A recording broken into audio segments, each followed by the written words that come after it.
دور کے حاکم، اس دور کے نام نہاد مسلمان کا تذکرہ نہیں ہے. آج ہم سے بھی یہی مطالبہ ہے، وہ کرنا ہے جو اہل بیت نے حکم دیا ہے. یعنی کہ دل میں آ رہا ہے چونکہ پیغمبر نے امیر المؤمنین کی ولایت و وصایت کا اعلان کیا تھا، من کنت مولا فہذا علی مولا.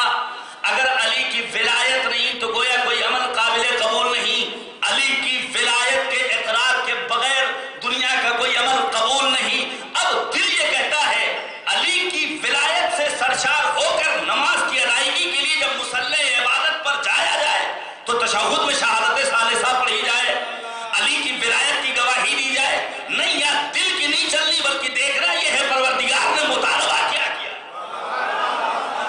وہ افراد جو امیر المومنین سے اپنی محبت و عقیدت کا زیادہ اظہار کرتے ہیں ان کو خطاب کر کے فقط اتنا کہنا چاہتا ہوں، ہم وہ کرنے والے ہیں جس کا مطالبہ اہل بیت نے کیا ہے. ہم ان کاموں کو انجام دینے والے ہیں جس کا قرآن نے ہم سے تقاضا کیا ہے. لے آؤ تاریخ اسلام، دکھا دو کسی جگہ پر علی یا اولاد علی نے امیر المومنین کی ولایت کا اقرار کیا ہو نماز کی حالت میں. ہم بھی علی کی ولایت کا اعتراف کریں گے تشہد میں اور گواہی دیں گے. ہم وہ کرنے والے ہیں جو اہل بیت نے نہیں کیا ہے. لیکن اگر تم نہیں دکھا سکے تو ہمارا یہ پیغام ہے، ہم ان کاموں کو ترک کرنے والے ہیں جن سے اہل بیت نے ہمیں روکا ہے. دل کی یہاں کوئی گنجائش نہیں ہے. نبی نے ڈیوٹی معین کر دی ہے کہ تمہیں یہاں سے ہلنا نہیں ہے، لیکن مسلمانوں نے چند ٹکے کی لالچ میں، مال غنیمت کی لالچ میں نبی کے حکم کی نافرمانی کی. نتیجہ کیا ہوا؟ نتیجہ یہ ہوا کہ دشمنوں کو موقع ملا، انہوں نے پروپیگنڈا کر دیا کہ نبی قتل کر دیے گئے. جیسے ہی یہ خبر ملی مسلمانوں کا لشکر ناکامیاب ہونے کی کگار پر ہے. اڑتے اڑتے خبر پہنچی کہاں؟ مدینے. وقت کے امام کی معرفت ضروری ہے. جسے اپنے وقت کے امام کی معرفت نہ ہو اس کی موت جاہلیت کی موت ہے. مدینے خبر پہنچی، نبی کے چاہنے والے مدینے سے نکلے گروہ کی شکل میں. وسط راہ میں انہیں ایک خاتون ملی. خاتون کون ہے؟ عمرو ابن جمعہ کی بیوی. پشت شطور پر اس کے ساتھ 3 جنازے ہیں. توجہ کیجئے گا، اونٹ کی پیٹھ پر 3 جنازے ہیں. مدینے سے افراد آئے ہیں کیا سن کر؟ نبی قتل کر دیے گئے. آنے والا آ کر احد کے حالات معلوم کرتا ہے. وہ خاتون جس کے ساتھ 3 جنازے ہیں، نہ وہ اپنے ان جنازوں کے بارے میں کچھ بتاتی ہے نہ وہ سوال کرتے ہیں. انہوں نے آنے کے بعد نبی کی خیریت دریافت کی. وہ خاتون یہ کہتی ہے خدا کا شکر ہے کہ ہمارا امام زندہ ہے. توجہ کیجئے گا میرے عزیزوں، آنے والوں نے آ کر نبی کی خیریت دریافت کی. اس نے بتایا کہ خدا کا شکر ہمارا امام زندہ ہے. ان کا امام کون تھا اس دور میں؟ پیغمبر اعظم. جب نبی کی خیریت مل گئی اب اس نے سوال کیا اس گروہ نے، یہ بتاؤ یہ جنازے کس کے ہیں؟ آپ سوچئے ایک گھر سے کسی ایک کی طبیعت خراب ہو جائے تو انسان پروردگار کو کوسنا شروع کر دیتا ہے. اہل بیت اطہار علیہ السلام سے لو لگانا چھوڑ دیتا ہے. کتنی دعا کی جائے، کتنی مرادیں مانگی جائیں، پروردگار تو ہماری دعاؤں کو سنتا نہیں ہے. وہ خاتون کہتی ہے کہ یہ دیکھو میرے بھائی کا جنازہ ہے، میرے شوہر کا جنازہ ہے، میرے بیٹے کا جنازہ ہے. 3 گھر کے افراد راہ خدا میں جنگ احد میں شہید ہو گئے، لیکن اس کے باوجود بھی کمال اطمینان و افتخار یہ ہے کہ میرا امام زندہ ہے. میرا امام زندہ ہے. بہت سارے واقعات ہیں. قبیلے بنی دینار کی خاتون، اس کے ساتھ بھی اسی قسم کا ایک واقعہ پیش آیا. میں کربلا اور انتظار کے موضوع پر چونکہ گفتگو کر رہا ہوں، کربلا توجہ کیجئے گا، شاید بات تلخ لگے، صرف اور صرف کربلا رونے اور رلانے کے لیے نہیں ہے کہ فرشیدہ پر بیٹھ جایا جائے اور چند ایک قطرات آنسو کے بہا لیے جائیں. یقیناً یہ درکار ہے. کیوں؟ کیونکہ یہ آنسو جب تک آنکھوں میں رہتا ہے تو آنسو ہے، آنکھوں سے گرے تو موتی ہے. خود مادر سید الشہداء فاطمہ الزہرا آتی ہیں اپنے رومال کو لے کر، ایک ایک عزادار کی خدمت میں پہنچتی ہیں. بڑی عظمت ہے. لیکن اس کربلا سے جو دروس ملتے ہیں ان دروس کو عملی جامہ پہنانا بہت ضروری ہے. آپ توجہ کیجئے. مقتل مکرمہ پڑھیے جو مقاتل کی معتبر کتابوں میں شمار ہوتی ہے. کربلا میں کس اعتبار سے اپنے وقت کے امام کو پہچانا ہے اہل بیت کے مجھے نہیں معلوم کہ جتنے باوفا، جتنے مخلص، جتنے بہترین اصحاب مجھے ملے، میرے نانا کو ملے ہوں، میرے بابا علی مرتضیٰ کو ملے ہوں، میرے بھیا حسن مجتبیٰ کو ملے ہوں، یہ تو ہوا ہوگا نا کہ کوئی نہ کوئی کوالٹی پائی گئی ہوگی، تبھی سید الشہداء نے ان کی عظمتوں کو سلام کیا ہے، ان کو سراہا ہے۔ یہ بہت آسان ہے کہ ہم حسینی ہیں، کمال یہ ہے کہ حسین کہتے ہیں یہ حسینی ہے، میرا چاہنے والا ہے۔ کمال یہ نہیں کہ ہم عریضہ لکھتے ہیں، کمال یہ ہے کہ ہم خود کو حبیب جیسا بنا لیں کہ تمام تر مشکلات میں گرنے کے بعد سید الشہداء خط لکھتے ہیں حسین ابن علی کی جانب سے رجل فقیہ حبیب ابن مظاہر کی طرف اپنا بنا لیتے ہیں اور پھر مطالبہ کرتے ہیں کہ تم کربلا آنا چاہو تو آ سکتے ہو۔ مقتل مکرمہ پڑھیے، جنگ کا آغاز ہو چکا ہے۔ کربلا کو اس زاویے سے سوچنے کی ضرورت ہے۔ وقت کے امام کو جب انسان پہچانتا ہے تو پھر اس کا کوئی عمل اپنا عمل نہیں رہتا ہے۔ وہ گھر سے قدم نکالتا ہے تو یہ سوچ کر باہر نکلتا ہے کہ ہمارے وقت کا امام خوش ہوگا ہماری سمجھ سے یا نہیں۔ ہم گھر سے باہر جا رہے ہیں، ایسا تو نہیں کہ امام ناراض ہوگا، ہمارا یہ عمل ایسا تو نہیں کہ امام کی ناراضگی کا سبب قرار پائے گا، نہیں، اس کے پیش نظر اس کے وقت کے امام کی منشا اور مرضی ہوگی۔ جنگ کا ماحول، نماز ظہر کا وقت، مولا نماز پڑھ لیجئے۔ سعید و زہیر صف کے آگے کھڑے ہو گئے، تیروں پر تیر برداشت کر رہے ہیں، زخمی حالت میں ہیں، تمام تر حملوں کو برداشت کر رہے ہیں۔ یہاں ایک چھوٹا سا پتھر آ جائے تو انسان اپنے آپ کو ہلا لیتا ہے کہ کہیں چوٹ نہ لگ جائے۔ وہاں کوئی چند سیکنڈ کی بات نہیں تھی، مکمل نماز ادا کی سعید الشہداء نے اپنے ساتھیوں کے ساتھ۔ سعید و زہیر کھڑے ہوئے ہیں، تیروں پر تیر لے رہے ہیں، حملوں کو برداشت کر رہے ہیں، اور جب نماز تمام ہوئی سعید گرے، زہیر گرے۔ زہیر کا سر زانوے ابا عبداللہ الحسین پر۔ زہیر نے آنکھیں کھولی، مولا کی نگاہ، مولا کی جانب دیکھا، نگاہ کی، اب نہیں پوچھتے مولا یہ بتائیے کہ اب ہماری جنت تو پکی ہو گئی، جو آج کل ذاکرین کہتے ہیں بس یہ کر لو تو جنت مل جائے گی۔ جنت تو ایک ادنا سی چیز ہے جو ہمیں ملنی ہی ملنی ہے۔ جنت ہمیں نہیں ملے گی تو کسے ملے گی؟ اس کے آگے کا مطالبہ کرنا ہے۔ جناب زہیر کا سر زانوے ابا عبداللہ الحسین پر۔ مولا جنت پکی نہیں، اس طرح کا سوال نہیں کیا ہے، بلکہ جانے قربان جائیں ان اصحاب حسینی پر جنہوں نے سید الشہداء کو خطاب کر کے ایک سوال کیا، اوفیت ابن رسول اللہ، مولا یہ بتائیے کیا میں نے اپنا وعدہ پورا کر دیا؟ یہ بتائیے کیا میں نے اپنا وعدہ پورا کر دیا؟ جب انسان کے دل میں معرفت اہل بیت، معرفت سید الشہداء، معرفت امام زمانہ پیدا ہو جاتی ہے تب اس کا کوئی بھی عمل اپنا نہیں رہتا ہے، بلکہ اس کی مرضی ہوتی ہے کہ مرضی خدا ہے یا نہیں، مرضی اہل بیت اطہار اس میں شامل ہے یا نہیں۔ وقت کے امام کو پہچاننا یہ ہماری ذمہ داری ہے۔ امام کو کیسے پہچانا جائے؟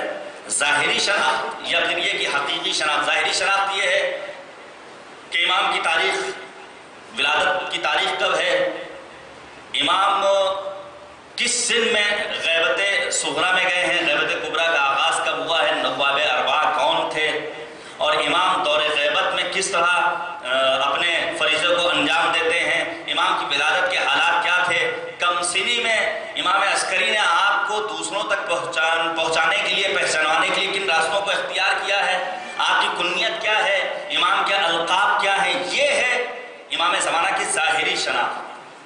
دیکھیے ہماری اور آپ کی اپنی جو ظاہری شناخت، میں اپنی ڈیٹ آف برتھ بھول جاؤں تو دین اسلام پر کوئی حرف نہیں آنے والا ہے، ہمارا مذہب اپنی جگہ برقرار رہے گا۔ اگر ہمارے درمیان کوئی ایسا انسان ہو جو اپنے باپ کا، اپنی ماں کا نام بھول جائے، اپنی جائے پیدائش کو فراموش کر دے، کوئی سوال نہیں پیدا ہونے والا، کوئی مسئلہ نہیں ہے۔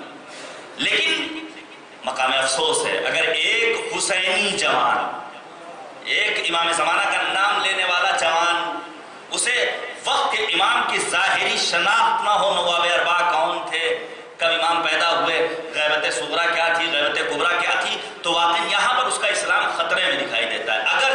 اگرچہ یہ ظاہری شناخت حرف آخر نہیں ہے، بلکہ اصل ہے اس ظاہری شناخت کے ذریعے اس حقیقی شناخت تک پہنچنا جو آغا بہجت جیسے انسان کو حاصل تھی، جس کے لیے اولیاء خدا نے قربانیاں پیش کی ہیں، اپنے آپ کو راہ خدا میں صرف کر دیا ہے۔ امام کی شناخت کا حاصل کرنا بہت زیادہ ضروری ہے۔ انشاءاللہ آپ کے سامنے ظاہری شناخت کو بیان کروں گا، لیکن آج 2-3 چیزیں بیان کر کے میں گفتگو تمام کر رہا ہوں، وقت مکمل ہو رہا ہے۔ امام کی ایک ذمہ داری قرآن کی تفسیر کو بیان کرنا۔ امام کی ذمہ داری قرآن کی تفسیر کو بیان کرنا۔ آتا ہے خلیفہ وقت کے پاس ایک گروہ، اور آنے کے بعد اس کے سامنے ایک چور ہے۔ خلیفہ وقت سے سوال کرتا ہے، یہ بتائیے کس کا ہاتھ کہاں سے کاٹا جائے گا؟ قرآن میں پروردگار نے آواز دی، السارق والسارقۃ فاقطعوا ایدیہما، چور ہو یا چوری کرنے والی خاتون اور عورت، اس کے ہاتھ کو کاٹ دو۔ ہاتھ کہاں سے کاٹا جائے گا؟ سوال پیدا ہوا۔ جڑ سے اکھاڑ دیا جائے، کوہنیوں سے کاٹا جائے، کلائی سے کاٹا جائے؟ سوال ہوا۔ لیکن یہ خلیفہ اگر من جانب اللہ خلیفہ ہوتا تو اس کے پاس علم پایا جاتا۔ لوگوں کے انتخاب میں کہاں اتنی قدرت و توانائی کہ وہ علمی گتھی سلجھائے؟ انہوں نے تو ہر قدم پر علی مرتضیٰ کے سامنے آ کر اپنے سر نیاز کو خم کیا ہے، مولا مدد کیجئے، اور بارہا کہا ہے اگر علی نہ ہوتے۔ توجہ کیجئے گا عزیزان کرام، کہاں سے ہاتھ کاٹا جائے گا؟ لیکن خلیفہ وقت کو اس بات کی خبر نہیں ہے، علماء کو بلاتا ہے۔ اس کا مطلب یہ ہوا کہ یہ خلیفہ وہ خلیفہ ہے جو اپنے سے بہتر ان علماء کو سمجھ رہا ہے جسے زحمت دے رہا ہے۔ تو یہاں سے ہٹ جاؤ، علماء کے سپرد کر دو اس تخت خلافت کو، اور جاؤ تم اپنا کام کاج کرو، تم سے بہتر خلافت کر لیں گے۔ علماء آئے، لیکن علماء میں بھی اختلاف پایا گیا۔ کیوں؟ کیونکہ انہوں نے بھی اپنے جیسے انسانوں کے سامنے زانوں عدد طے کر کے علم حاصل کیا تھا۔ کوئی کہتا ہے شانے سے کاٹ دیا جائے، کوئی کہتا ہے کوہنی سے کاٹا جائے، کوئی کہتا ہے کرائی سے کاٹا جائے۔ اختلاف پیدا ہوا، پہنچے در اہل بیت پر 8 برس کا بچہ، جہاں سن، سال، عمر مانے اور رکاوٹ نہیں ہوتی ہے۔ آنے کے بعد اس نے فوراً قرآن کی تفسیر بیان کی۔ وہ آنے کے بعد کہتا ہے آغوش عصمت کا پروردہ ہے کہ قرآن کا بعض حصہ دوسرے بعض حصے کی تفسیر کرتا ہے۔ ان القرآن یفسر بعضها بعض، قرآن کا بعض حصہ دوسرے بعض حصے کی تفسیر کرتا ہے۔ کسی ایک آیت کے ظاہر کو لے کر کوئی فیصلہ نہیں سنایا جا سکتا ہے۔ قرآن میں پروردگار نے اگر کہا ہے چور ہو یا چوری کرنے والی اس کے ہاتھ کو کاٹ دو، دوسری آیت میں مالک نے آواز دی ہے ان المساجد للہ، اعضائے سجدہ یہ پروردگار سے مخصوص ہیں، یہ ہتھیلیاں اعضائے سجدہ میں شامل ہیں، اس میں کسی انسان کو تصرف کرنے کا حق حاصل نہیں ہے۔ اس لیے نہ اس کا ہاتھ یہاں سے کاٹا جائے گا، نہ کوہنیوں سے کاٹا جائے گا، نہ کلائی سے کاٹا جائے گا، بلکہ اس کی انگلیاں کٹیں گی، کیونکہ یہ اعضائے سجدہ میں شامل ہے، یہ ذات پروردگار سے مخصوص ہے۔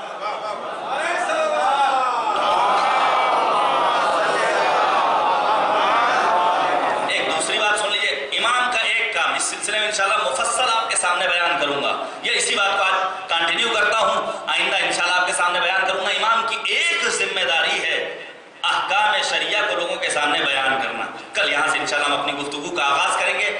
امام کا کام ہے قرآن کی تفسیر کو بیان کرنا۔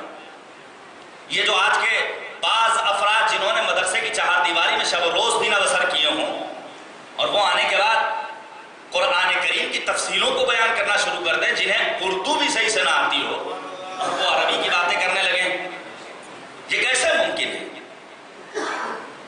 یہی آیت کریمہ جو سورہ صف کی ہے، توجہ کیجئے گا۔ پروردگار نے آواز دی یریدون لیطفئوا نور اللہ بافواہہم، چاہتے ہیں بعض افراد کی نور الہی یعنی نور ولایت کو خاموش کر دیں، لیکن اللہ چاہتا ہے اس نور کو منور رکھے، ولو کرہ الکافرون۔ قرآن ہے فصاحت و بلاغت کا مجموعہ، توجہ کیجئے گا۔ فصاحت و بلاغت کا تقاضا یہ ہے کہ کسی ایک بات کو دوران خطابت ایک مرتبہ بیان کیا جائے۔ قرآن فصاحت و بلاغت کا مجموعہ ہے، تو آخر پروردگار نے اگر سورہ صف میں آواز دی یریدون لیطفئوا نور اللہ بافواہہم، کیوں کہا یریدون ان یطفئوا نور اللہ بافواہہم سورہ توبہ میں؟ دونوں آیتوں میں ایک حرف کے فرق کے ساتھ ایک بات کو پروردگار بیان کر رہا ہے۔ ایک جگہ یریدون لیطفئوا نور اللہ بافواہہم، دوسری جگہ یریدون ان یطفئوا نور اللہ بافواہہم۔ کس سے پوچھا جائے؟ یہاں کے ذاکرین سے، یہاں کے عام انسانوں سے، ان افراد سے جنہیں قرآن کی تلاوت بھی کرنی نہیں آتی؟ نہیں، پہنچنا ہوگا صاحبان علم کی خدمت میں۔ دین لینا ہے تو صاحبان علم سے، ان سے جنہوں نے دین کی راہ میں زحمتیں برداشت کی ہوں۔ چلیے چلتے ہیں راغب اصفہانی کی خدمت میں، جو لغت شناس ہیں، جنہیں سنی حضرات بھی مانتے ہیں، اہل تشیع بھی تسلیم کرتے ہیں، ہمارے علماء بھی ان کی بات پر کان دھرتے ہیں۔